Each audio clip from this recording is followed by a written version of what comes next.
Welcome to today's video, where we will delve into a common problem faced by many developers in C++.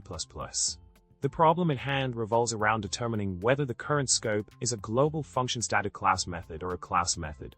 This issue can be particularly tricky to solve, especially when you want a function to behave differently based on the scope it's called from. Now let's talk about the solution to this problem. One approach is to utilize the std, source_location feature in C++. By using this, we can obtain a string representing the function name, which can help us distinguish between different scopes. This method allows us to determine if the current scope is a free function, member function, or static member function. The code provided demonstrates how this can be achieved at runtime, providing clarity on the current scope within the program. Expanding on the solution, the code showcases how the check_member_ or underscore static function utilizes std, source_location, to print out the function name.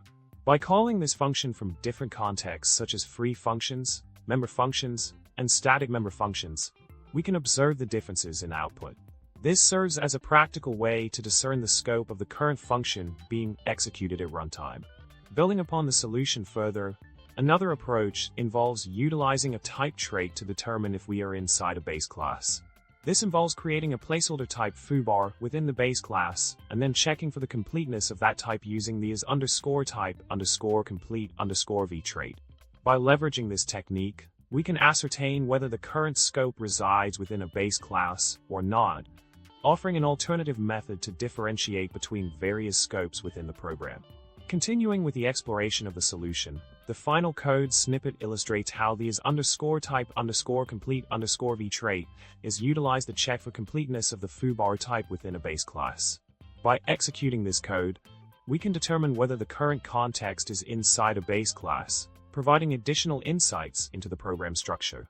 This method offers a straightforward yet effective way to identify the scope of the current function call based on the presence of a designated type within the base class. In summary, we've discussed two distinct approaches to tackle the problem of determining the current scope in C++.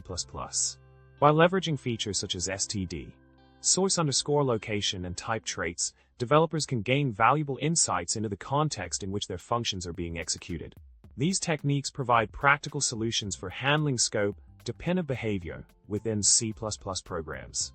And with that, we've reached the end of today's video. If you found this information helpful, don't forget to subscribe, like the video, and drop a comment below. Remember, coding is fun, but understanding your code scope is even better. Until next time, happy coding!